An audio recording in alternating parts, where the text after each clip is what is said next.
मुझे कहली जे एमती जने अच्छा बोली मो धर्मपत्नी शाढ़ी पठेइछंती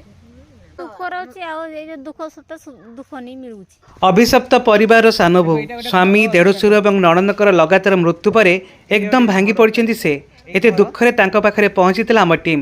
लक्ष्य थिला सरकारी सुविधा सुजोग देवा सहित मानविकता दृष्टिकोण पाखरे रही मेंटल सपोर्ट करिया पई। भौणीकर घर नहीं और से चाउल मध्य पाउनाहांती। आज तांको भत्ता देवा सहित फैमिली बेनिफिट रे 20,000 टंकार देवार व्यवस्था करके आसिलु एवं ता सहित गोटे घर एवं चाउल देवार व्यवस्था करके मध्य आसिलु। तांकर छुआ को स्कूल छेड़िया को अनुरोध करके आसिलु। अब धर्मपत्नी देइथिबा साड़ीटी को से भौणी मध्य देलु। से माने भले रहंतु एतिकी प्रार्थना। जय जगन्नाथ जय भारत।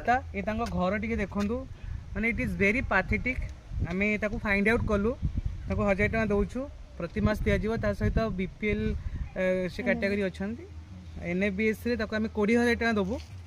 ता सहित घर भी गोटे आमे ताको देई दबु। एबे रिसेंटली घर दबु मासु मास भी से भत्ता पाई गला आउ ता पई खुशी अच्छो भत्ता पाई खुशी ता पई साड़ी अना है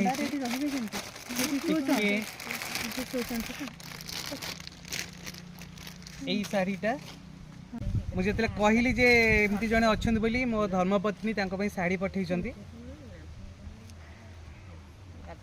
तो ये शाढ़ी तुमको गाधी तमें रखी था गाधी सारा पर पिंधिबो हला नहीं तमें रखो किछ नहीं तमें रखी ताको भाई साड़ी देलु आमे जेति की पारुचु आम लेवल ले आमे करूचु। तो भगवान करंतु कहा को एमती कष्ट न दियंतु। भगवान तमन मंगल करंतु हला।